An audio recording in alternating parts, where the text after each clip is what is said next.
Let's start the game. ये जो है चौथे टेस्ट का है, तो चौथे टेस्ट के गणित को शुरू करते हैं।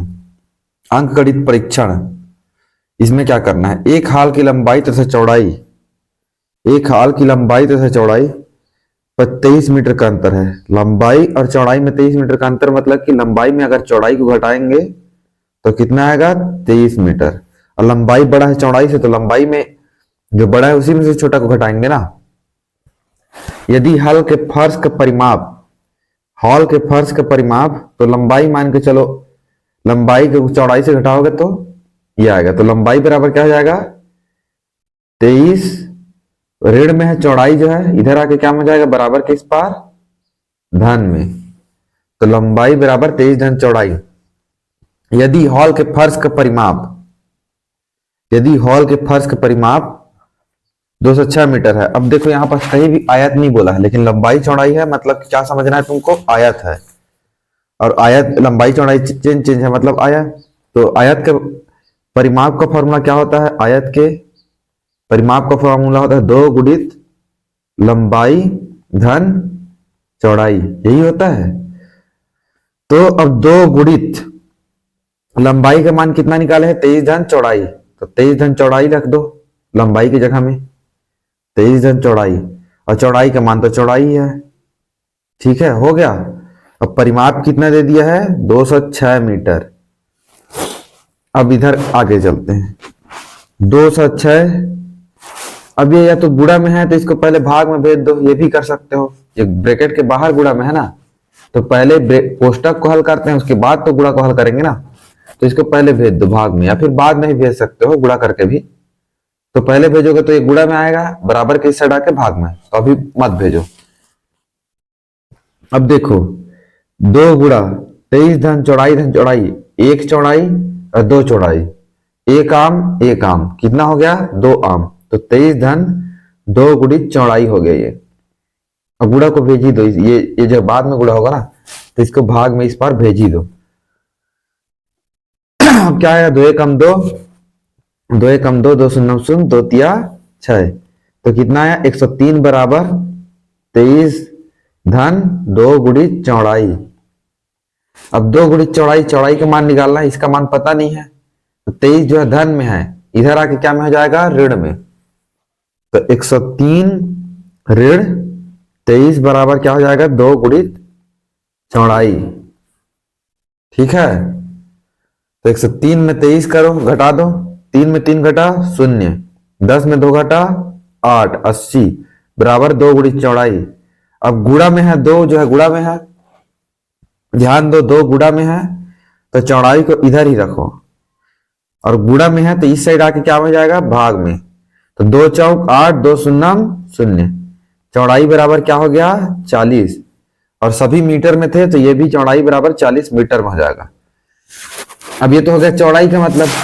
अब लंबाई बराबर कितना है, 23 धन चौड़ाई, तो 23 को रख दो, और चौड़ाई का मान कितना है, 40, दोनों को जोड़ दो, 3 में 0 जोड़ो 3, 2 4 6, तो 63 मीटर आया तुम्हारा लंबाई।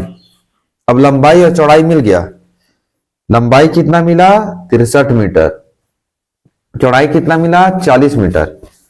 तो क्या पूछा, यदि हाल के वर्ष के परिमाप, तो इसके फर्श का क्षेत्रफल, क्षेत्रफल मतलब क्या होता है, क्षेत्रफल क्या होता है, आयत का क्षेत्रफल का फॉर्मूला लंबाई गुणित चौड़ाई होता है। तो लंबाई क्या है, 63 गुणित चौड़ाई क्या है, 40 बराबर 3 0 3।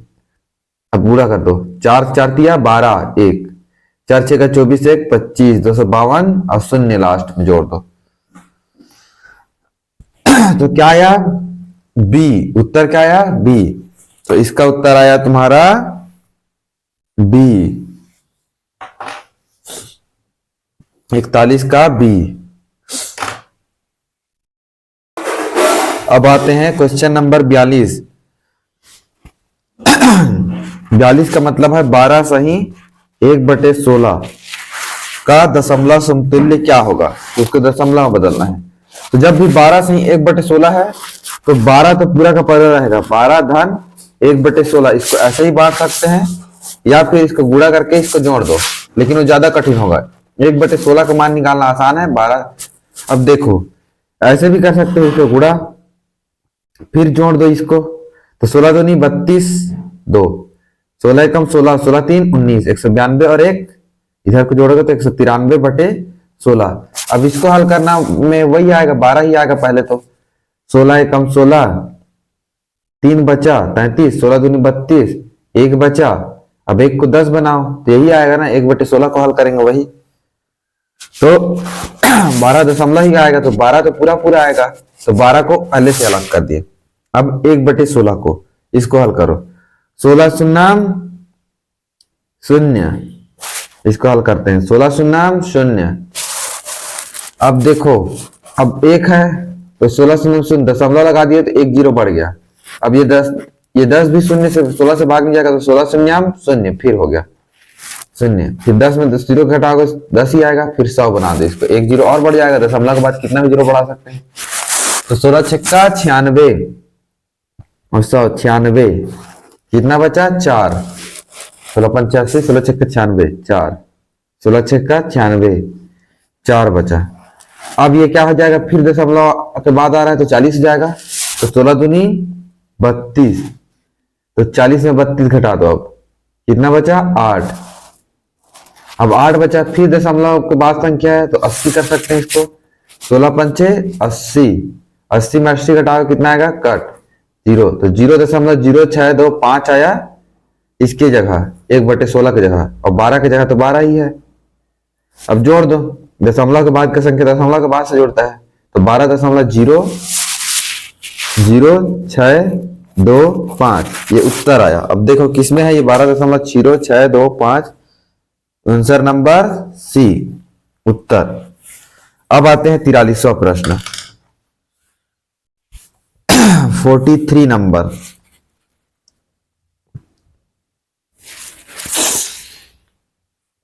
%8 वार्षिक दर से साधारण ब्याज पर कितने वर्षों में 1500 रुपया 1800 हो जाएंगे। 1500 रुपया 1800 हो जाता है, तो इसको ब्याज कितना मिलता है। अगर 1800 हो गया है और 1500 लिया था, तो अगर 1500 क्या है मूलधन और 1800 क्या है मिश्र धन, अगर हम लोग को जितना देना है उसमें से मूलधन को घटा देंगे तो क्या निकलेगा ब्याज। तो 0 में 0 घटाओ, 0 में 0 घटाओ, 8 में 5 घटाओ 3, 1 में 1 घटाओ 0, तो 300 रुपया इसका क्या निकला ब्याज। इसी को बोलते हैं साधारण ब्याज। ठीक है, अब साधारण ब्याज निकल गया। अब हमको क्या निकालना है, समय निकालना है। इसमें देखो कितने वर्षों में हुआ है बोल रहा है, तो समय निकालना है। तो साधारण ब्याज का फॉर्मूला क्या होता है, मूलधन गुणित दर गुणित समय बटे 100। इसमें जो जो दिया है उसको लिख दो। साधारण ब्याज कितना निकाले हैं 300, तो 300 हो गया साधारण ब्याज।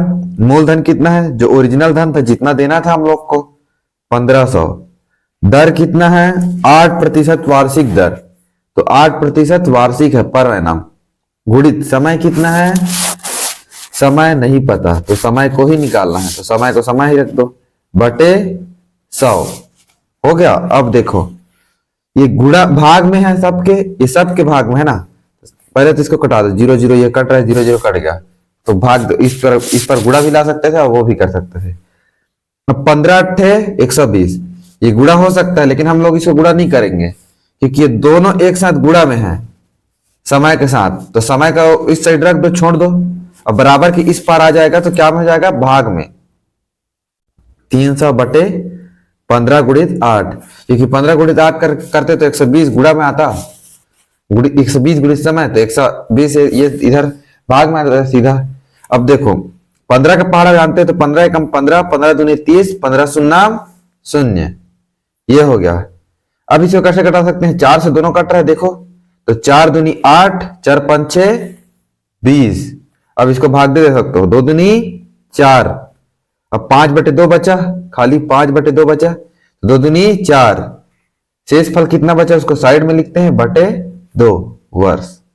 समय कितना हो गया 2 सही 1 बटे 2 वर्ष। उत्तर क्या आया तुम्हारा सी, ऑप्शन क्या है सी। अब आते हैं नेक्स्ट प्रश्न में। प्रश्न है तुम्हारा 44। प्रश्न संख्या क्या है तुम्हारा? 44। उससे पहले 45 को कर लेते हैं, क्योंकि 45 जो है इजी वॉक है, मतलब किसके लिए फॉर्मूला जानते हैं हम लोग। 20/5 भागित 2 धन 16/8 गुणित 2 धन क्या है 10/5। अभी कर रहे हैं किसको? 45वां क्वेश्चन को। 10/5 ब्रैकेट क्लोज गुणित 3 धन 2 बराबर क्या होगा, मान क्या होगा, है ना। अब प्रश्न को लिख लिए, उत्तर को देखते रहेंगे। अब देखो 20/5 है, तो सबसे पहले क्या करते हैं, बोर्ड मास। सबसे पहले कोष्टक को हल करते हैं, फिर का लिखा रहता है उसको, फिर भाग को, फिर गुणा को, फिर जोड़ को, फिर घटाव को। तो पहले कोष्टक को हल करो, कोष्टक जहां जहां है उसको हल करो। 20/5, 5 चौक 20, ये कोष्टक हल हो गया। अब खुल गया, भागित 2 धन, बाकी को ऐसी को ऐसे लिख दो। 16/8, ये भी कोष्टक में है, तो 8 दूनी 16, 2 गुणित 2 धन 10/5, 5 दूनी 10 गुणित, ये गुणा है तो गुणा को लिख दो। 3 धन 2, ये भी कोष्टक में है तो इसको हल करो। 3 धन 2 5। अब देखो यहां पर धन को भी पहले हल कर रहे हैं, भाग को भी पहले हल कर रहे हैं, भाग को भी पहले हल कर रहे हैं, भाग के साथ में धन को ही हल कर रहे हैं, क्योंकि ये कोष्टक में है तो पहले कोष्टक वाला का हल करो। अब ये सिंपल रूप आ गया। अब पहले क्या को हल करेंगे, पहले अब भाग को हल करेंगे। 2 दूनी 4, ये हल हो गया। अब इसको अगले स्टेप में करेंगे, इससे अच्छा 2 दूनी 4, इसी में कर दो। 2 दूनी 4, ये हो गया, प्लस 2 पंचे 10। भाग और गुणा को एक साथ कर सकते हैं, अगर भाग वाला गुणा के साथ नहीं हो रहा है तो एक साथ कर सकते हैं। तो पहले भाग को कर लेंगे। अब इसी में रहता 4/2 गुणित 2, तो पहले भाग को करते 2 दूनी 4 गुणित 2, अब करते थे 4 आता। अब इसी में पहले भाग को गुणा को करते 2 दूनी 4, गुणा कर देते 4/4, 1 आता, तो ये गलत हो जाता। तो इसमें क्या करेंगे, पहले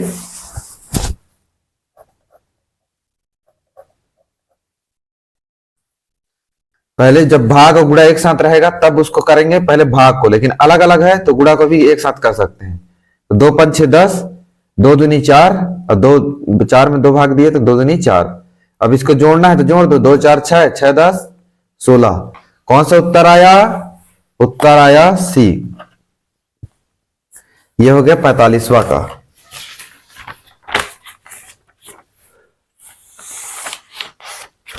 अब आ जाते हैं हमारा क्वेश्चन नंबर 44। छोड़े थे ना 44 को। 44 क्या बोल रहे हैं,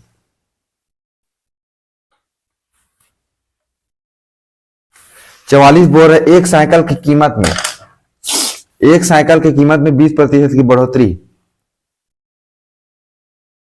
कीमत में कितना प्रतिशत की बढ़ोतरी? 20% का। ठीक है, तो पहले कितना था मान के चलो, प्रतिशत जब भी आता है 100 मान सकते हैं, तो पहले था 100 रुपए में खरीदते थे मान के चलो। अब 20% की बढ़ोतरी, 100 का 20% कितना हो जाएगा? 20 ही हो जाएगा। तो अब कितना हो गया 20% की बढ़ोतरी, मतलब 100 का 20% कैसे निकालते हैं? 100 का 20%, 20/100, 100 कट जाएगा, गुणा का को गुणा में बदलोगे तो 20 ही आएगा। तो 100 का 20% मतलब 20। तो अब इसमें कीमत में कितना बढ़ोतरी हो गया? अब कीमत कितना हो गया? ये कीमत 1 है, ये पुराना कीमत है। अब नया कीमत कितना हो गया? नया कीमत 120 रुपए हो गया। 20% की बढ़ोतरी मतलब 120 रुपए मान के चलो, ये हो गया कीमत का। अब बोल रहा है कि घटोतरी हुआ है, तो 100 से 80 रुपया हो गया है। 100 में 20 घटाओगे ना 80 आ जाएगा। 100 रुपया उसका कीमत था, अब 20% की घटोतरी मतलब 20 रुपए की कमी मतलब 80 रुपए, ये हो गया। अब क्या बोलते हैं, पर उसकी खरीदारी में 20% की बढ़ोतरी होती है। 20% बढ़ोतरी मतलब खरीदारी, पहले 10 साइकिल खरीदता था तो अब 20% ज्यादा साइकिल खरीदेगा। तो मान के चलो वो पहला कितना खरीदता था, 100 ही मान के चलते हैं, 100 साइकिल खरीदता था। कोई भी आदमी 100 साइकिल उसका खरीदारी होता था। अब वो कितना खरीदेगा, दाम कम हुआ ज्यादा खरीदेगा, तो कितना ज्यादा खरीदेगा, तो खरीदारी जब नया कीमत आता है तब 120% ज्यादा मतलब 120 साइकिल खरीदेगा, कम कीमत हो ज्यादा खरीदेगा।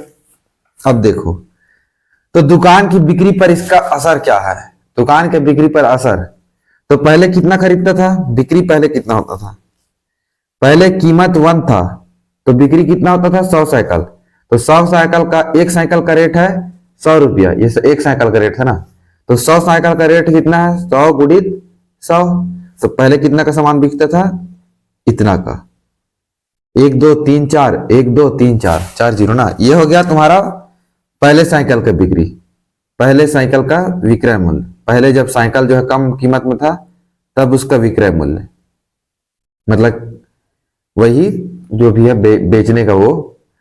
अब देखो जब कीमत दूसरा हो गया, मतलब कि कीमत दूसरा हो गया, 180 रुपया हो गया, कीमत 180 रुपया, तो कितना साइकिल बेचेगा, 120, कम हुआ तो ज्यादा साइकिल बेचेगा, तो 80 रुपया एक साइकिल का, तो 120 साइकिल का कितना, 120 गुणित 80, ये क्या हो जाएगा, 8 12 अट्ठे 96, 8 दूनी 16, 1 8 एकम 8, 96 और 2 शून्य 96, 100 हो गया। तो पहले कितना बिक्री होता है 10,000 का, अब 96 100 का, तो कितना कमी हुआ पहले बताओ, 10,000 में 96 100 कम कर दो, कम कितना हुआ, कम हो गया ना, पहले से पहले 10,000 का सामान बिकता था, अब 96 100 का, तो घटा दो दोनों को, कितना कम बिका, 0 0, 10 में 6 घटा 4, 9 में 9 घटा 0, तो 400 रुपए कम में बिका, मतलब कि 800 रुपए का हानि हुआ। अब देखो हानि किस पे हुआ है, जो ओरिजिनल पहले जो बिकता था 10,000 में बिकता था, अब कितना 400 रुपए उससे कम में बिक रहा है, तो हानि इस पर हुआ ना, तो नीचे में किस पर आएगा, जिस पर हुआ, 10,000 पहले बिकता था, जो पहले ओरिजिनल ये था, बाद में नया कीमत आया तो ये हो गया, तो जो ओरिजिनल रहता है उसको नीचे में निकालते हैं और जितना का घाटा हुआ उसको ऊपर में रख दो, अगुणित 100 कर दो, तो ये हानि का प्रतिशत निकल जाएगा, हानि प्रतिशत 400 10,000 के सामान खरीद वो हुआ ना। तो अब देखो अब क्या करोगे, 0 0 कटा, 0 0 कटा, 1 2 शून्य कटा, 1 2 शून्य कटा, क्या आया 4%, 4 गुणित 1 भागित 1, 4% हानि हुआ। क्या आया उत्तर में, 4% की कमी, हानि नहीं बोलेंगे कमी बोलेंगे, कमी हुआ है ना, ओरिजिनल में देखो तो 4% की कमी, उत्तर 44वां का ए, 44 नंबर का पढ़ रहे थे अभी।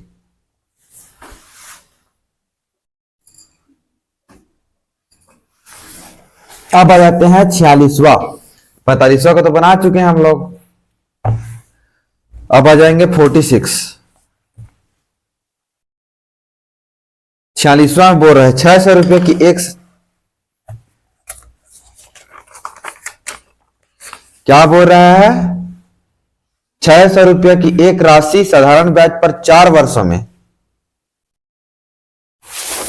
600 रुपया की राशि, एक राशि साधारण ब्याज पर 4 वर्ष में, मूलधन कितना दिया है, मूलधन को बोलते हैं ओरिजिनल, कितना है 600 रुपया, और समय कितना दिया है, समय 4 वर्ष, समय 4 वर्ष,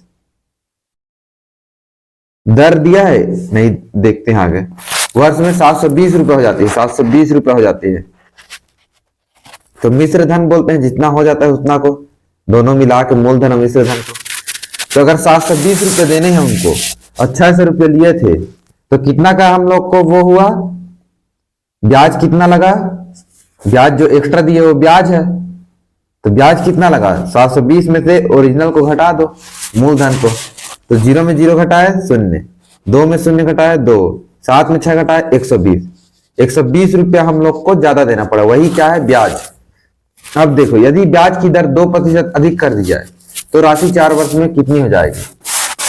क्या बोल रहा है? यदि ब्याज की दर 2% अधिक कर दी जाए तो पहले तो यहां तो ब्याज का दर ही नहीं पता है, दर को तो पता नहीं है, तो पहले दर निकालो, उसको फिर 2% बढ़ाएंगे। तो पहले दर निकालने के लिए क्या फॉर्मूला है? साधारण ब्याज, सिंपल निकाल दो। साधारण ब्याज बराबर मूलधन गुणित दर गुणित समय बटे 100। अब वहां तुम लोग को ये सब तो लिखने की जरूरत नहीं है, खाली क्या लिखोगे? देखोगे मूलधन कितना है? 600, फिर मिश्र धन कितना है? 720। ठीक है, तो उसको कितना का ब्याज मिला? 720 में 600 घटा दो, खाली इसको लिखोगे, ये को 120 रुपए, 120 रुपए ब्याज हो गया। अब वहां फार्मूला नहीं लगाना है, मूलधन गुणित दर गुणित समय, ऐसा नहीं लिखते रहना है। साधारण ब्याज कितना निकाल लिया है? 120 रुपए गुणित मूलधन कितना है? 600, दर कितना है? नहीं पता, समय कितना है? 4 वर्ष बटे 100, शून्य शून्य कटा, शून्य शून्य कटा, सीधा इसको लिखना है तुम लोग को, वहां फॉर्मूला को नहीं लिखना है। फॉर्मूला कोई नंबर मिलेगा, हम लोग को तो हल करने से नंबर मिलेगा। ये शून्य शून्य कट गया, ये शून्य शून्य कट गया। अब 6 चौक 24, इसको इधर डायरेक्ट भेज के गुड़ा, ये गुड़ा में है दोनों, तो ये दोनों इधर आके भाग में आ जाएगा, बराबर के इस साइड। बराबर के इस साइड आता है तो उल्टा हो जाता है, 120 भाटे 6 गुणित 4 को इस साइड भाग में भेज दिए। अब बराबर दर, ये दोनों गुड़ा में है ना, तो दोनों भाग में आ गए। अब देखो यहाँ पास गुड़ा क्यों नहीं किया? 6 चौक 24 करके 24 का गुड़ा दर होता, उसको भी फिर भाग में ला सकते थे, तो फिर दिक्कत होता, इसलिए ऐसा नहीं किए। तो 6 दूनी 12, 6 शून्य 0, 4 5 6 20, तो कितना आया दर? 5%। और वही वर्ष में निकल रहा है, ये वर्ष में था तो ये वार्षिक आया, 5% वार्षिक ब्याज की दर। अब इसमें क्या बोल रहा है? इसमें बोल रहा है यदि ब्याज की दर को 2% अधिक कर जाए, अभी 5% है, उसको 2% अधिक करोगे तो कितना जाएगा? 2% बढ़ा दोगे तो 7% होगा ना, 7% हो गया। अब क्या हो गया? दर जो है 7%, समय क्या दिया है? 4 वर्ष में ही बोला है, 4 वर्ष में कितनी हो जाएगी? समय तो 4 वर्ष ही दिया है। अब मूलधन जो पहले था वही है, मूलधन क्या था पहले? 600 था, तो 600 अभी भी है। तो अब देखो, अब फॉर्मूला लगाओ, अब ब्याज कितना होगा? अब क्या हो जाएगा? यदि ब्याज की दर 2% अधिक कर दिया है तो राशि 4 वर्ष में कितनी हो जाएगी? तो राशि को निकालना है, मतलब कि मिश्र धन को निकालना है, कितना में होगा? तो पहले तो ब्याज निकालना पड़ेगा ना। तो ब्याज का फॉर्मूला क्या है? ब्याज बराबर, अब डायरेक्ट फॉर्मूला लगाऊंगा, मूलधन कितना है? 600, दर कितना है? अब 5 से बढ़ा दिया 7%, समय कितना है? 4 वर्ष बटे 100, शून्य शून्य कटा, शून्य शून्य कटा। अब 4 सत्ते 28 गुणित 6, किसी को भी गुणा करो आगे पीछे, 6 8 48, 4 6 दूनी 12, 12 4 16, 168 रुपए उसको ब्याज मिला। तो मिश्र धन कितना हो जाएगा? मिश्र धन मतलब कि उसका कितना अमाउंट हुआ, कितना उसका पैसा हुआ, मिश्र धन को बोलते हैं अमाउंट, कितना हुआ। तो 600 रुपए तुम्हारा मूलधन था, उसमें जो ब्याज मिला उसको जोड़ देंगे तो निकल जाए क्या? मिश्र धन। तो 768 रुपए, ये हो गया तुम्हारा मिश्र धन। उत्तर क्या है? उत्तर है बी। अब देखो यहां पास हम लोग क्या देख सकते हैं, यहां अगर थोड़ा सा दिमाग लगाएंगे तो 600 की एक राशि साधारण ब्याज पर 4 वर्ष में, अगर समय नहीं है तो 720 हो जाता है। अगर 4 वर्ष में 720 हो जाता है, अगर उसको ब्याज की दर को पहले 5 रुपए ले रहे थे, उसको 7 रुपए लेंगे तो ज्यादा ब्याज बनेगा ना, कम तो बनेगा नहीं। अब मिश्र धन भी ज्यादा बनेगा, तो 720 से तो पहले बात ज्यादा रहना चाहिए। तो ये और ये तो होगा नहीं, क्योंकि ये तो कम है, कम हो रहा है ब्याज मिला के भी, तो ये और ये तो होगा नहीं, क्योंकि 2% अधिक कर रहा है, 2% नहीं बोल रहा है, 2% अधिक जो पहले ब्याज दर थे उससे, तो ये दोनों तो होगा नहीं। अब उसके बाद 968 को देखो, तो 2% मतलब बहुत कम बढ़ाया है, तो बहुत कम बढ़ाया है तो इतना तो बढ़ेगा नहीं, तो ये भी गलत हो जाएगा। उत्तर क्या आएगा? सी। एक दूसरा तरीका है ये। अब देखो और दूसरा तरीका क्या है, पहले क्या था, पहले जो है जितना ही प्रतिशत था तो ब्याज कितना मिल रहा था? 720 रुपया उसको मिश्र धन मिल रहा था पहले, ये तो था ही।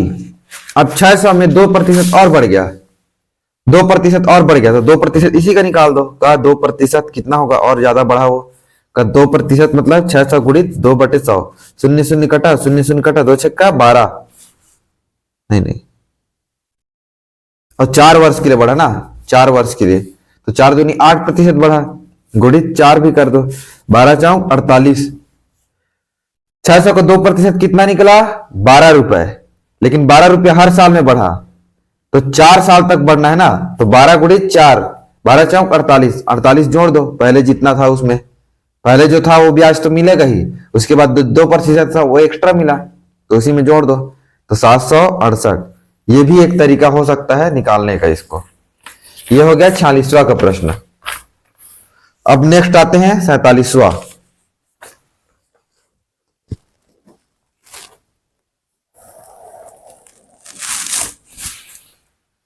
क्वेश्चन नंबर आते हैं 47।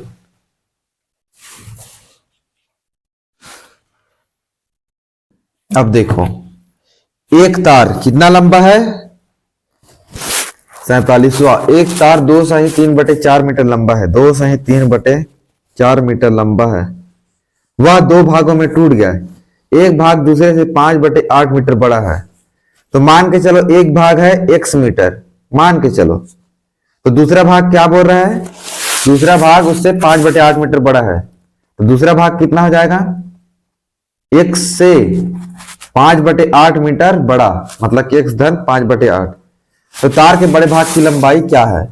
तो बड़ा भाग तो जाहिर सी बात है ये होगा, पहली बात तो इसका निकालना है हम लोग को, ठीक है मान। तो पहले तो x का मान निकालना पड़ेगा। अब दोनों जो है किससे टुकड़ा हुआ है?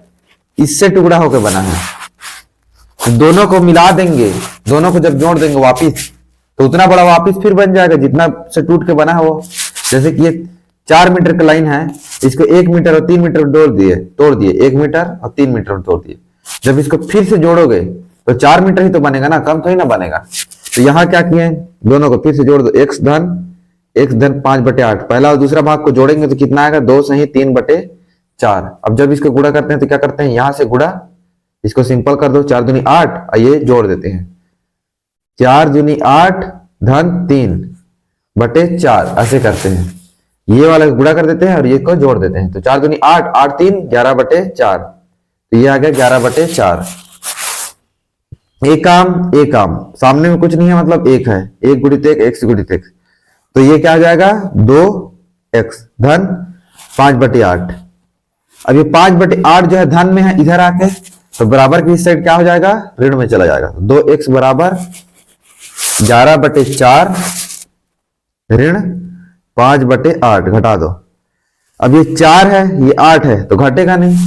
तो जब भी ऐसा रहता है नीचे में अगर अलग अलग है तो पहले नीचे को बराबर करो। तो 4 को 8 बनाया जा सकता है, क्योंकि 4 दूनी 8, दोनों का पहाड़ा में 8 आता है, तो गुणित 2 कर दो, तो ये 8 बन जाएगा, तो ऊपर में भी गुणा 2 कर दो, तो 2 11 22, 2 चौक 8 22। अब दोनों के नीचे में 8 आ गया तो एक साथ ले लो, ऋण का चिन्ह तो है ही 5। 22 में 5 घटाओ कितना आएगा बताओ? 22 में 5 घटाओ कितना आएगा? 12 में 5 घटाओ कितना आएगा? 6 7 8 9 10 11 12 7, और एक में 17 आ गया, 17/8, ये हो गया बराबर 2x। अब x गुणा में है तो इधर जाके x 2 जो है गुणा में है x के साथ, तो इधर जाके क्या होगा? भाग में, तो 17/8 भागित 2। जब भी ऐसा लिखोगे बटे में रहेगा तो आगे जो भाग में जाएगा उसको वैसे ही लिखना। अब इसका मतलब क्या है? 2/1। तो जब 17/8 होगा, इसको गुणा में बदलोगे तो 1/2 हो जाएगा, तो ये क्या हो जाएगा? 17/16। 17/8 गुणित 1/2, x बराबर क्या निकला? 17/16। और x तो छोटा है, दूसरा उससे x धन 5/8 है, तो ये बड़ा है, तो बड़ा का मान निकालने के लिए बोला है ना, तो 17/16 में 5/8 जोड़ देंगे, तो x धन 5/8 कर देंगे। दूसरा कितना है? दूसरा जो है x में 5/8, तो यही बड़ा होगा, क्योंकि x तो से 5/8 ज्यादा है, तो x कितना निकला? 17/16 धन 5/8। अब यहाँ पास 8 और 16 है तो जोड़ नहीं सकते, तो दोनों को बराबर करो। दोनों के पहाड़ा में 16 आता है तो इसको भी 16 बना दो। 8 गुणित 2 16 हो जाएगा, ये भी गुणा ऊपर में 2 से गुणा कर दो। अब 2 पंचे 10, 8 दूनी 16, दोनों के नीचे में 16 16 आ गया तो एक साथ ले लो, 17 होगा। 17 इससे तो कुछ गुणा नहीं कर रहे हैं। 5 दूनी 10, 17 धन 10 27 बटे 16। अब इसको भाग दे दो, 16 एकम 16, 27 में 16 घटा दो, 7 में 6 1, 2 में 1 1। जो शेष फल बचता है उसको ऊपर में लिखते हैं और जो नीचे में है वो तो नीचे में रहता ही है।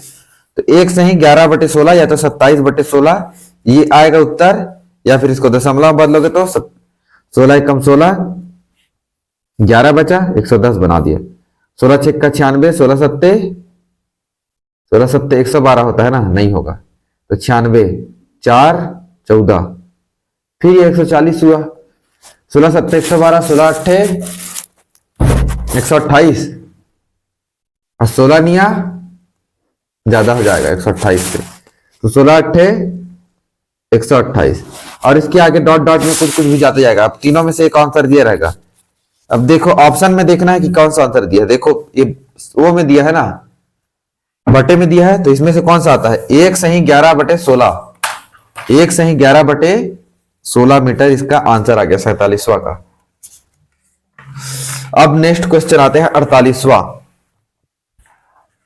मैं बता बता के कर रहा हूं तो तुम लोग को टाइम लगेगा ना, लेकिन अब इसी को तुम लोग खुद से करोगे बिना बताए बताए तो खुद से करोगे जल्दी हो जाएगा ये चीज जो है, क्योंकि तुम लोग को बता बता कर थोड़ी ना करना है, किसी को समझाना थोड़ी ना है।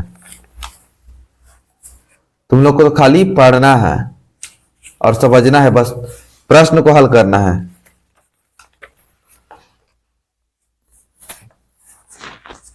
अब देखो प्रश्न देखो, 48वां प्रश्न है। 48वां प्रश्न क्या बोल रहा है? एक शीशे के घन, घन मतलब कि जिसका सभी भुजा बराबर रहता है, घन को बोलते हैं क्यूब। क्यूब जिसकी भुजा 6 सेंटीमीटर है, 6 सेंटीमीटर भुजा है।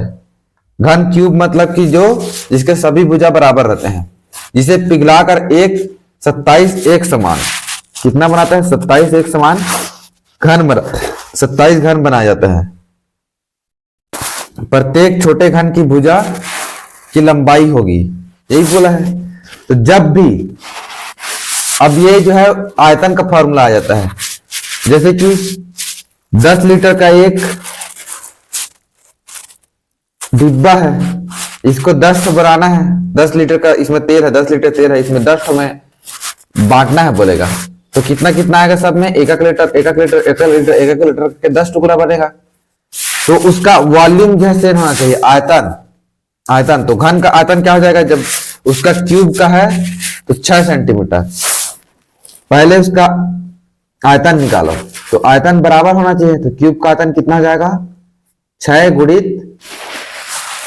गुणित भुजा का क्यूब हो जाता है, साइड का क्यूब, लंबाई गुणित चौड़ाई गुणित ऊंचाई होता है घनाभ का, जिसका भुजा बराबर नहीं रहता, लेकिन इसका सब भुजा बराबर है तो एल का क्यूब, साइड का क्यूब या भुजा का क्यूब।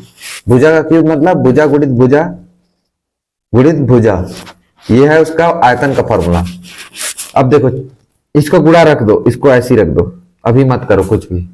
ये आया उसका आयतन क्यूब का, जो बड़ा क्यूब था। अब छोटे क्यूब का आयतन नहीं पता, मान के चलो छोटा क्यूब का भुजा क्या है? छोटा क्यूब, ये बड़ा क्यूब है, ये छोटा क्यूब है।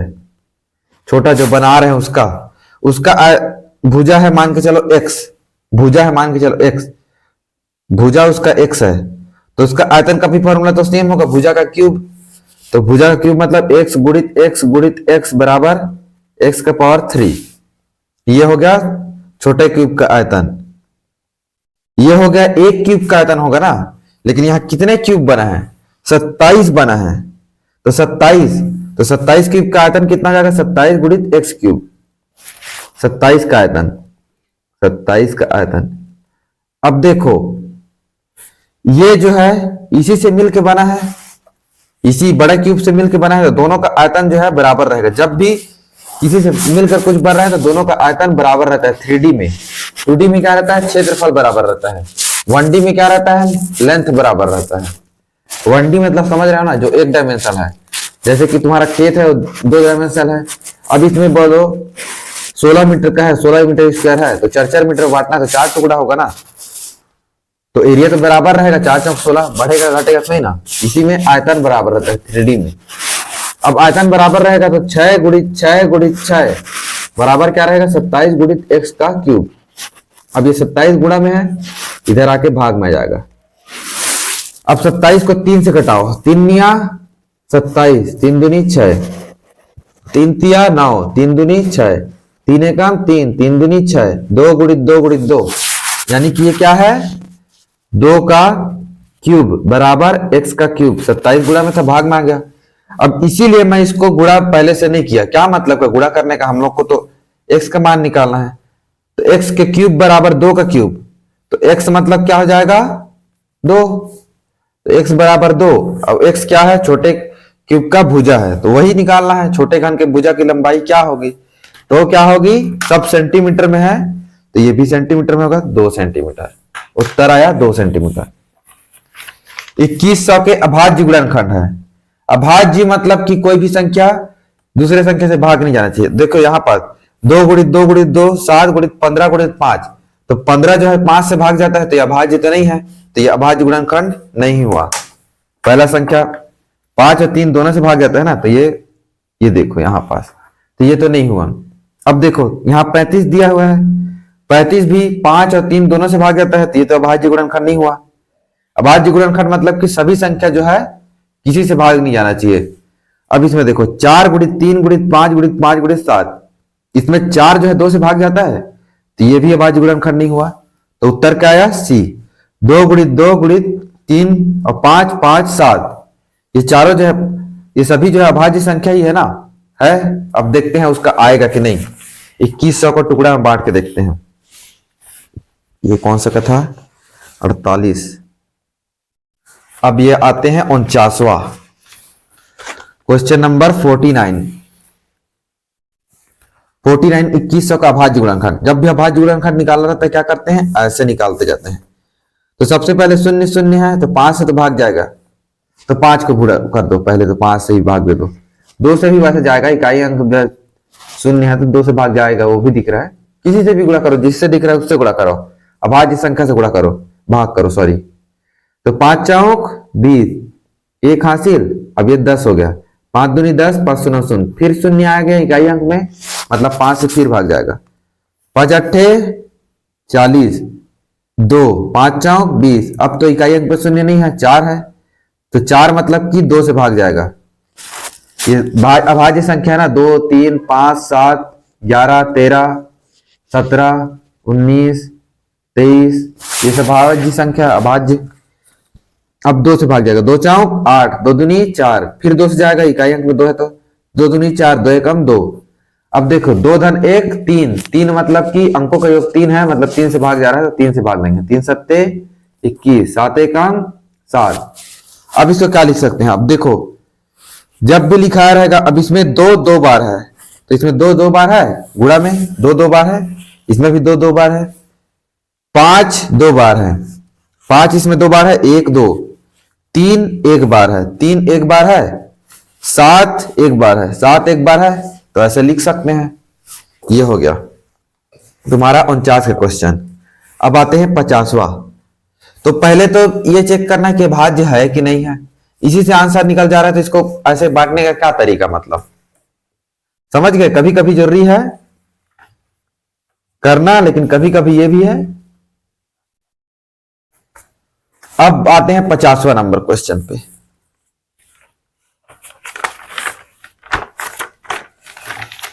क्वेश्चन नंबर आते हैं 50 पे। 50 क्या बोल रहा है, 50 बोल रहा है एक कमरे की लंबाई 15 मीटर है, इसके संपूर्ण फर्श पर 15 सेंटीमीटर क्रॉस 12 सेंटीमीटर विभागों की 7500 टाइल्स लगाई जाती है। अब देखो वही बोला था ना, वहां क्या था 3D था, तो आयतन बराबर रहता है 3D में। यहाँ क्या है 2D है, 2D मतलब कि क्षेत्रफल है, खाली ये है उसका एरिया है, इसका ऊंचाई थोड़ी ना है, कुछ नहीं है, फर्श का ऊंचाई थोड़ी ना रहता है, तो खाली क्या है लंबाई और चौड़ाई है, तो इसका क्या बराबर रहेगा क्षेत्रफल। ठीक है, तो अब देखो एक कमरे की लंबाई कितना है, लंबाई कमरे की लंबाई 15 मीटर, और फर्श पर कितना लगाए, वो लगाना है 15 सेंटीमीटर क्रॉस 12 सेंटीमीटर का टाइल्स लगना है। तो टाइल्स का क्षेत्रफल कितना हो जाएगा, पहले तो टाइल्स का क्षेत्रफल 15 गुणित 12 सेंटीमीटर, 15 लंबाई गुणित चौड़ाई होता है, आयत का क्षेत्रफल तो 15 गुणित 12 सेंटीमीटर का स्क्वायर। ये हो गया 12 पंचे 60, 6 12 एकम 12, 12 6 18, 180 सेंटीमीटर स्क्वायर उसका क्षेत्रफल हो गया। यह है एक टाइल्स का क्षेत्रफल, क्योंकि एक टाइल का विमा है, भुजा है, तो एक टाइल का क्षेत्रफल हो गया।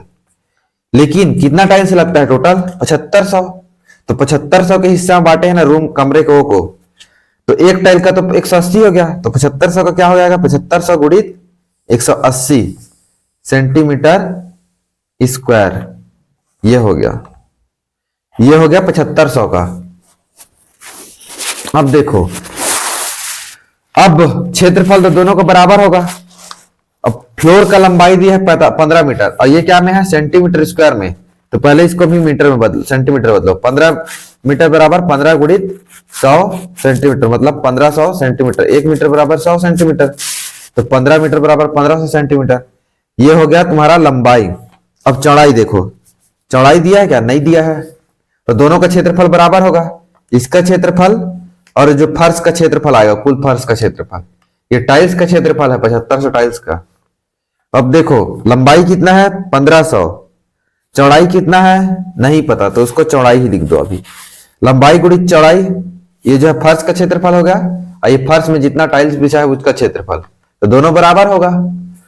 अब चौड़ाई निकाल दो, ये 15 से गुणा में है, इधर आके भाग में जाएगा, 7500 गुणित 100, 2 शून्य होगा ना, गुणित 180 बटे 1500, सभी सेंटीमीटर में है तो चौड़ाई भी सेंटीमीटर में निकलेगा, शून्य शून्य कटा, शून्य शून्य कटा, 15 कम 15, 15 पचे 75, अब 18 गुणा कर दो, 5 अट्ठे 40, 4, ये एक मत देखो ना, ये 5 अट्ठे 40, 4 1, 5 कम 5, 5 4 9, अब ये शून्य को लास्ट में और दोस्तों 900 सेंटीमीटर आया चौड़ाई, 100 सेंटीमीटर बराबर 1 मीटर, 1 मीटर, और सेंटीमीटर से मीटर में जाना है तो क्या करेंगे, भाग देंगे, 100 को 100 से भाग देंगे तब तो एक आएगा ना, तो यहाँ 900 को 100 से भाग दे दो तो मीटर में आ जाएगा, 900 को 100 से भाग दोगे तो शून्य शून्य कटा, शून्य शून्य कटा, 9 मीटर आ गया। अगर चौड़ाई जो है मीटर में पूछा है तो ये है, सेंटीमीटर में पूछा है तो ये है, इसमें देखो क्या में पूछा है मीटर में, तो क्या आ गया 9 मीटर। 2 अंकों वाली प्राकृतिक संख्या 51, 2 अंकों वाली प्राकृतिक संख्याओं की संख्या है, वाली प्राकृतिक संख्या की संख्या है 2 अंकों वाली, 2 अंकों वाली प्राकृतिक संख्या कहां से शुरू होता है, 10 से, 10 से कहां तक जाता है 99 तक, है ना। तो जब भी कहीं से कहीं तक का संख्या पूछेंगे तो क्या करेंगे, उसमें तो घटा ही देंगे, 99 से 10 के बीच में कितना संख्या निकालने के लिए 99 से 10 को घटा देंगे तो कितना आएगा 89, लेकिन इसमें एक जोड़ देंगे तो पता चल जाएगा कितना संख्या है उसके बीच में, जैसे कि 90 हो गया। 1 से 9 तक के बीच में कितना संख्या बताओ, 9 संख्या है, लेकिन अगर 9 में 1 घटाओगे तो कितना आता है 8, आखिरी संख्या में पहला संख्या घटाओगे तो क्या आता है 8, और अगर इसी में एक और जोड़ दोगे तो क्या आता है 9, तो कितना संख्या है 1 से 9 के बीच में 1 2 3 4 5 6 7 8 9, एक अंक को कितना संख्या है 9, लेकिन अगर आखिरी को शुरू से घटाते हैं तो एक कम ही आता है जितना संख्या रहता है उससे, तो आखिरी को पहले से घटाए कितना आया 89, और एक संख्या ये कम ही रहता है तो उसमें एक और जोड़ दिए तो कितना आ गया 90। ठीक है, अब यहीं पास 3 संख्या के भी बोलते हैं, 3 संख्या में कितना है 999, और पहला संख्या क्या रहता है 100, इसको घटा दो क्या आएगा 899, लेकिन 899 संख्या नहीं रहता 3 अंकों वाला, इसमें एक और जोड़ दो 900, हमेशा 900 संख्या रहेगा। वैसे ही देखो अब ये 9 90 हो गया, 9 90 900 3 अंकों में, तो 4 अंकों में क्या हो जाएगा 9000, 5 अंकों में क्या हो जाएगा 90000, ऐसे टाइप का होता है, आगे जाते जाएगा। ये हो गया 51 का प्रश्न है, तो कितना आया 90 आया, तो कितना आया उत्तर बी 90। एक संख्या उसके अंकों का योगफल क्या बोल रहा है, एक संख्या से उसके अंकों का योगफल घटा दिए जाए तो परिमाण स्वरूप प्राप्त संख्या सर्वदा खाली स्थान से विभाजित होता है। ये तो पहले भी पता है। तो कोई भी संख्या ले लो, मान के चले लो 52 है तो 52 ही ले लो, 52 मत लो भाई, ये वैसे ही आ जाता है। कोई भी संख्या ले लो, कोई भी कुछ भी ले लो, अगर उसमें से पता है दो संख्या आ रहा है तो दो संख्या कर ले लो।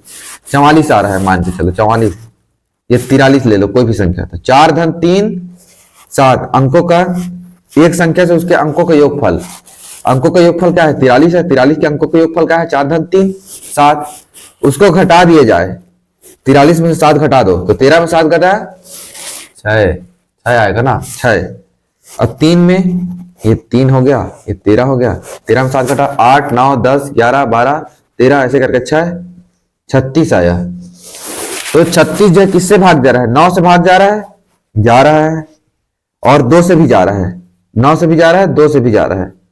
तो ये दो ऑप्शन आ गया, या तो 9 से जाएगा 2 से आएगा। अब देखो दोनों, अब दूसरा ऑप्शन देखो, ये तो 2 ऑप्शन हो गया, या तो 9 होगा या 2 होगा। परिमाण स्वरूप पूर्णता सर्वदा विभाजित होगी, ये निकालना है। तो अब दूसरा संख्या ले लो, दूसरा संख्या क्या लेते हैं, इसमें से 2 संख्या आ गया, 2 और 9 46 लेते हैं इसी के आसपास। 46 का क्या सम है 4 धन 6 10, तो 46 में 10 घटाओ किससे, ये तो फिर 36 आ जाएगा, वही आ जाएगा। तो कोई और संख्या ले लो, 48 ले लो। 48 को देखो 4 8 12, 48 में 12 घटाओ क्या आ जाएगा 8 2 6 4 1 3, ये भी 36 आया, तो ये भी गलत हो जाएगा, इसमें से 9 और 2 से भाग जा रहे हैं। तो अब 4 और 8 वाला संख्या छोड़ दो, कोई दूसरा संख्या देखो, 5 और 9 59 देखो, 5 9 14, वैसे तो 9 से भाग जाएगा ये पता है, अब 14 से घटा दो तो 9 4 5 5 1 4 45 आया। अब ये किससे भाग जाता है, 9 से भी भाग जाएगा, ये 5 से भी भाग जाएगा। लेकिन दोनों में देखो 9 जो है ऐसा संख्या है जो इसको भी भाग दे रहा है, इसको भी भाग दे रहा है, लेकिन 5 इसको भाग दे रहा है क्या, ये वाले को नहीं दे रहा है। 5 5 25 आ रहा है, 5 नहीं 5 35 आ रहा है, तो इसको तो भाग नहीं दे रहा है। तो 9 एक ऐसा संख्या है जो दोनों को भाग दे रहा है। तो 9 जो है सभी हमेशा 9 से भाग जाएगा। ये 2 बार क्वेश्चन आ गया पुराने वर्ष में ही, ये क्वेश्चन जो है ये हो गया तुम्हारा 52वां का प्रश्न। अब आते हैं 53 नंबर पे, अब आ जाते हैं क्वेश्चन नंबर 53। 53 सभी को दिख रहा है, 53 में क्या करना है।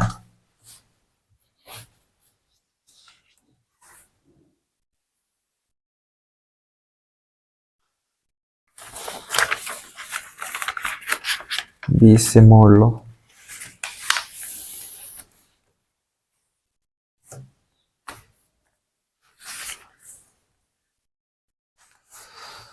क्वेश्चन नंबर आ जाते हैं 53। ये क्या बोल रहा है, 1/13 को सरलीकरण करो। पहले तो क्वेश्चन को लिख लेता हूं मैं, 1/13 7 धन 2 गुणित 5 गुणित 11 धन 2 गुणित 13 को सरलीकरण करके परिणाम क्या आता है। जब भी ऐसा दिया है प्रश्न में लिख दिया तो सरलीकरण करने पर परिणाम क्या आता है, यही लिखा है। तो सरलीकरण करना है तो जब भी ऐसा रहता है तो पहले क्या हल करते हैं, कोष्टक को हल करते हैं। तो पहले इसको हल करोगे, बाद में इसको करोगे। 1/13 के बाद में कोष्टक है, मतलब यहाँ गुणा का निशान है, कुछ का निशान नहीं है, मतलब गुणा होगा ये, ठीक है।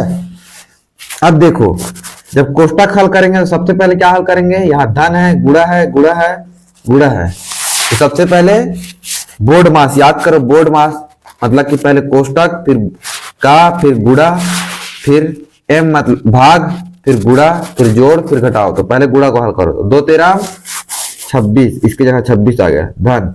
अभी तो कोष्टक तो हल नहीं किया हुआ ना, पूरा हल नहीं हुआ है, कोष्टक कभी रहने दो।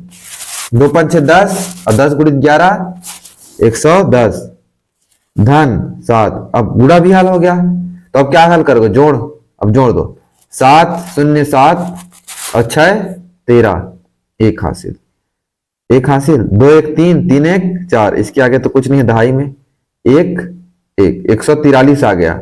अब ये कोष्टक पूरा हल हो गया, इसको रहने दो। गुणित 1/13, इसका मतलब क्या है, इसके नीचे में कुछ नहीं है, मतलब बटे 1 है।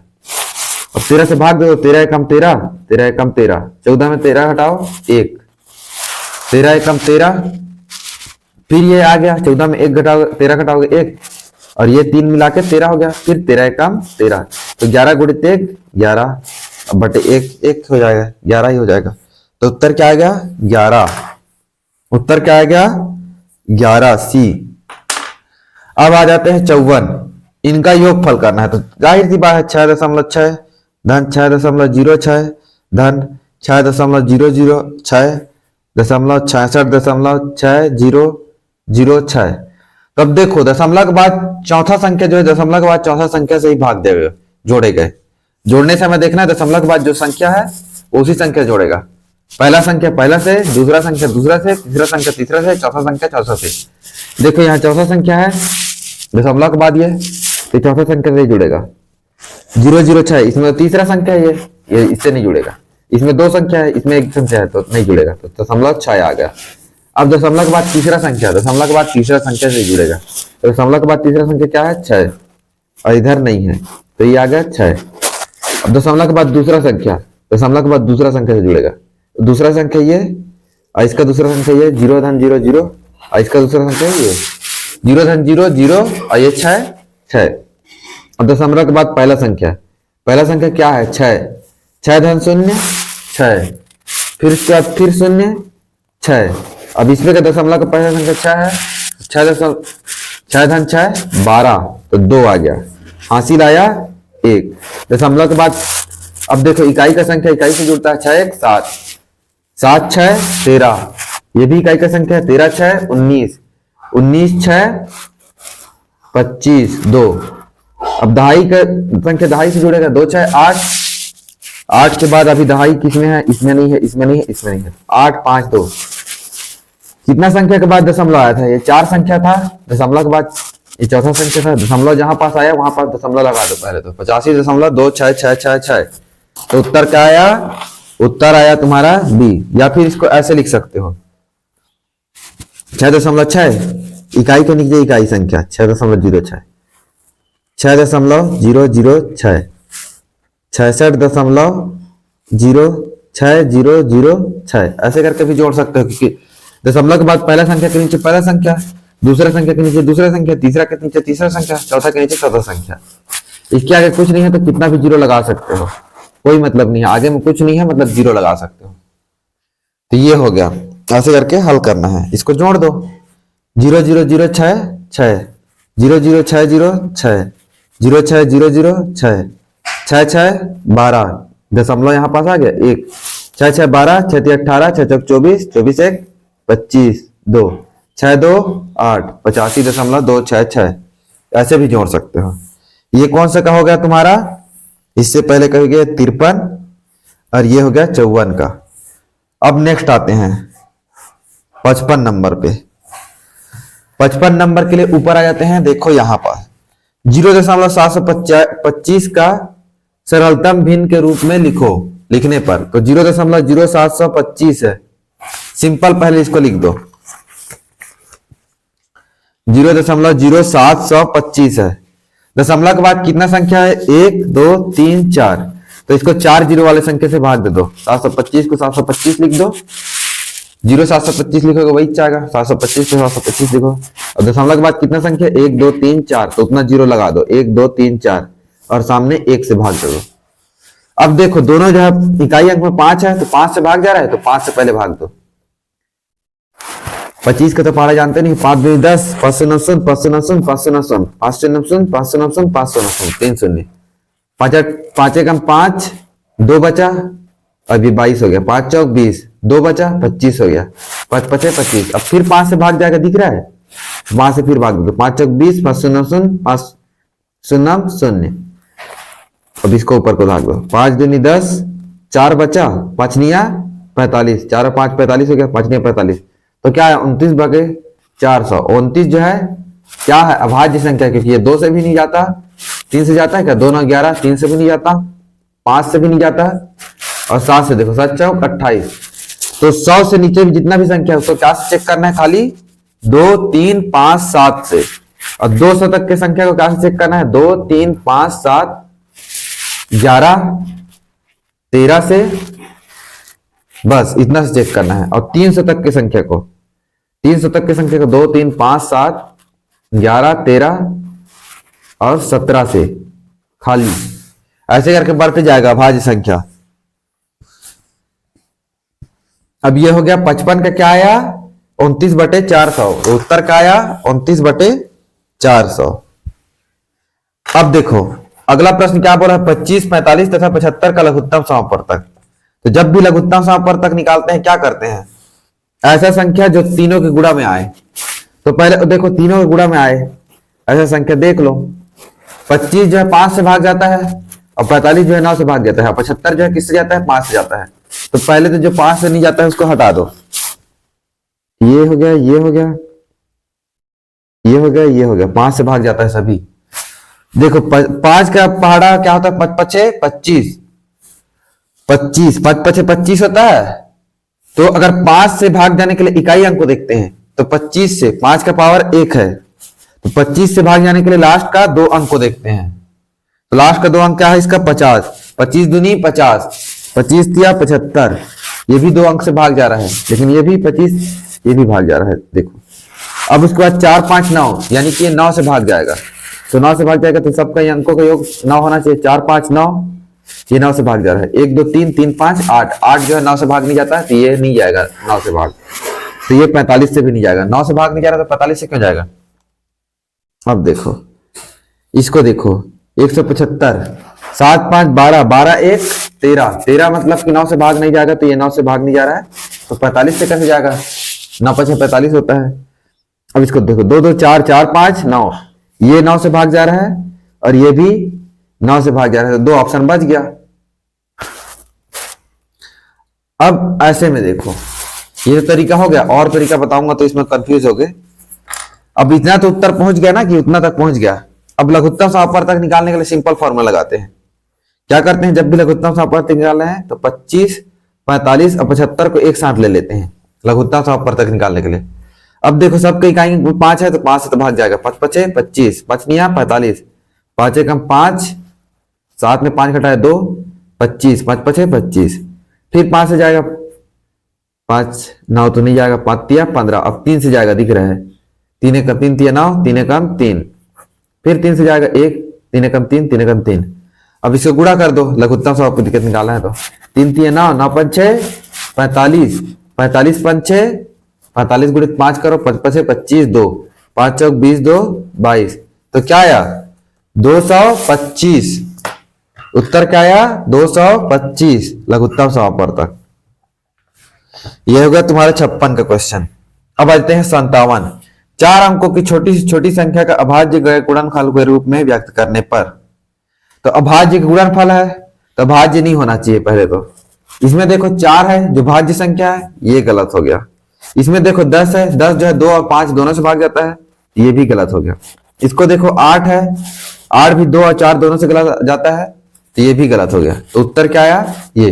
अब चेक करते हैं 3 ठो 5 और 2 ठो 2, 3 ठो 2। 4 अंकों की छोटी से छोटी संख्या, 4 अंकों की छोटी से छोटी संख्या बनाने के लिए पहले तो 1 2 3 4 पहला संख्या में छोटा से छोटा डालेंगे। तो 1 से लेकर 9 तक में, 0 से लेकर 9 तक में छोटे से छोटे संख्या क्या है 0 है, लेकिन शुरू में 0 डालेंगे तो 0 का शुरू में कोई महत्व नहीं रहता, तो शुरू में क्या डालेंगे 1 और लास्ट के 3 में 3 ठो 0 हो गया। तो ये हो गया 4 अंकों की छोटी से छोटी, तो ये हो गया तुम्हारा 4 अंकों की छोटी से छोटी संख्या 1000। अब इसका क्या निकालना है अभाज्य गुणनखंड, तो 1000 को भाग दे जाओ 1000। अब देखो शून्य है इकाई अंक में तो 5 से भाग दो, 5 दूनी 10, 5 शून्य शून्य 5 शून्य शून्य, फिर 5 से जाएगा 5 चौक 20, 5 शून्य शून्य, 5 8 40। अब इसको 2 से भाग जाएगा दिख रहा है, 2 चौक 8, 2 दूनी 4, 2 एकम 2। अभाज्य मतलब कि अभाज्य गुणनखंड भी रहना चाहिए, तो 3 बार गुणित 2, 5 बार 3 बार 5 गुणा दिख रहा है, 3 बार 5 गुणा 3 बार 2 गुणा। ये अभाज्य गुणनखंड क्यों नहीं है, क्योंकि ये 4 जो है भाज्य है, भाग जाता है किसी से। ये क्यों नहीं है, 8 जो है किसी से भाग जाता है। ये क्यों नहीं है कि 10 जो है किसी से भाग जाता है। तो इसको ऐसे निकालना है। इसका ये तरीका गलत है, ये तरीका से निकालोगे तो ये तरीका से भी निकलेगा, लेकिन क्यों करना मेहनत जब हम लोग को दिख रहा है 8 जो है भाग्य है, 4 जो है भाज्य है, 10 जो है भाग्य है, तो इसको पहले से काट दो। 72 तथा 180 का महत्तम समापवर्तक 36 है, तो इनका लघुत्तम समापवर्तक क्या होगा? अभी 57 प्रश्न पे आ गया ना। 58 प्रश्न के लिए याद करो, जब भी दो संख्या है, दो संख्या का लघुत्तम और महत्तम निकालते हैं तो फॉर्मूला क्या हो जाता है? जब भी दो संख्या दिया हुआ है तो दो संख्या का गुणनफल, दोनों संख्याओं का गुणनफल, दोनों संख्याओं का गुणनफल किसके बराबर रहता है? उन दोनों के लघुत्तम समापवर्तक और महत्तम समापवर्तक को गुणा करने पर आता है। यह फॉर्मूला है। तो दोनों संख्याओं का गुणनफल, तो पहला संख्या क्या है? 72, दूसरा संख्या क्या है? 180। गुणनफल हो गया। अब देखो, दोनों का महत्तम समापवर्तक क्या है? 36। लघुत्तम समापवर्तक नहीं दिया है तो उसको लासा ही लिख दो। अब ये 36 गुणा में है, इधर आके क्या में जाएगा? भाग में। 72 गुणित 180 बटे 36 बराबर लासा। अब इसको हम लोग गुणा क्यों नहीं किए? इसके गुणा क्यों नहीं किए? क्योंकि गुणा करने की जरूरत है क्या? हमको तो मान से मतलब है, लघुत्तम समापवर्तक का, इसके गुणा से मतलब तो ही ना। अब देखो, ये 36 है, अगर 18 का पहाड़ा जानते हो तो ये भाग जाएगा, दिख रहा है, या फिर 9 का पहाड़ा जानते हो तो 9 से भाग दो। 9 चौक 36, 9 दूनी 18, 9 9 शून्य, 4 एकम 4, 4 पंचे 20। अब देखो 5 से गुणा कर दो, 5 दूनी 10, 1 पचहत्ते 35 1 36, 360। लघुत्तम समापवर्तक कितना आया? 360। उत्तर क्या आया? बी। समझ गए? अब 59 आते हैं, ये 59 में आते हैं हम। 59 क्या बोल रहा है? 59 बोल रहा है निम्न को सरलीकरण करने पर परिणाम आता है। निम्न को सरलीकरण करने पर 59, निम्न का सरलीकरण करने पर परिणाम आता है 2 सही 1/17 भागित 7/10 भागित 1 सही 1 सही 1/33। जब भी ऐसा रहे, भाग और गुणा में रहे, तो सबसे पहले इसको सरल भिन्न के रूप में बदलो। सरल भिन्न के रूप में बदलने के लिए क्या करते हैं? इसको गुणा करते हैं और इससे जोड़ देते हैं। तो 17 गुणित 2 करेंगे और धन 1 करेंगे। इसको मन में करना है, बटे 17 भागित 7/10, ये तो अलग है, गुणित 33 से कम 33 गुणित 1 धन 1 बराबर बटे 33। अब इसको हल कर दो, 17 दूनी 34 1 35, 35/17 आया, और दूसरा भागित 7/10 गुणित 33 धन 1, 33 गुणित 1 1, और धन 1 34, 34/33 यह गया। अब जब भी भाग और गुणा रहता है तो सबसे पहले क्या को हल करते हैं? भाग को। तो इसको हल करो, 35/17 भागित को बदलो गुणा में और 10/7, और गुणा 34/33 है ही। अब तीनों जो है गुणा में आ गया, तो अब तीनों को हल कर सकते हो। तो 17 कम 17, 17 दूनी 34, ये हो गया। ये तो हो गया पहला कटा। अब देखो 7 कम 7, 7 पंचे 35, ठीक है, ये कट गया। अब ये तो कटेगा नहीं, 33 को 3 के पहाड़े से जाता है, 3 से कोई तो कट नहीं रहा है, तो 5 दूनी 10 और 10 गुणित 10 100, 100 भागित 33, 100 भागित 33 आ गया। अब इसको क्या करेंगे? वो भाग दे दो। 33 30 का पहाड़ा पढ़ो, 30 तिया 90, तो 90 जो है तीन बार पहाड़ा पढ़ेंगे तो 100 के करीब आ रहा है, तो 33 का पहाड़ा 3 बार पढ़ो, 3 तिया 9, 3 तिया 9, 99, 33 तिया 99, एक हासिल आया। 99 घटा दोगे 100 में तो एक बचेगा, तो शेष फल को ऊपर में लिख दो, 33 3 सही 1/33 उत्तर आया। अब इसमें क्या दिया है उत्तर में देखते हैं, यही दिया है 3 सही 1/33 उत्तर, ये हो गया। अब आते हैं क्वेश्चन नंबर 60 पे। 60 पे देखो, 60 क्या बोल रहा है? एक रेलगाड़ी एक स्टेशन से 72 किलोमीटर प्रति घंटा, चाल कितना है? 72 किलोमीटर प्रति घंटा, मतलब कि 1 घंटा में 72 किलोमीटर, और 2:15 पर चलती है। 2:15 बजे चलना शुरू होती है, 2:15 में चलना शुरू होती है पीएम पे। तो बताओ उसका समय क्या होगा? तो जैसे कि देख रहे हो, चाल बराबर क्या होता है? दूरी बटे समय। 2:15 में चलना शुरू हुआ है, 2:15 PM। PM मतलब कि दोपहर में, PM मतलब कि 12 बजे के बाद, सुबह के 12 बजे के बाद, AM मतलब सुबह के 12 बजे से पहले। ठीक है, अब दूरी कितना दिया है, कितना दूरी तय करना है उसको, 90 किलोमीटर। तो दूरी दे दिया है 90। समय कितना दिया है, समय ही नहीं दिया है। और चाल कितना दिया हुआ है, 72 किलोमीटर प्रति घंटा। अब सब किलोमीटर में है और घंटा में है, तो समय भी क्या में निकलेगा, घंटा में। 72 बराबर 72 गुणित समय बराबर दूरी, ये हो गया।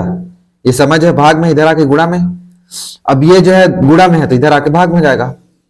और समय बराबर दूरी बटे, वैसे यहां से समय बराबर दूरी बटे चाल भी निकाल सकते हैं, दूरी बटे चाल, ये भी फॉर्मूला होता है। तो समय बराबर क्या हो गया, दूरी कितना है 90, चाल कितना है 72।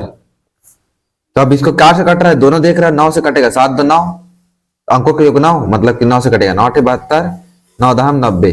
अब ये क्या कट से कटेगा, 2 4 8, 2 5 6 10। अब इसके आगे नहीं कटेगा। अब देखो उत्तर में क्या दिया है,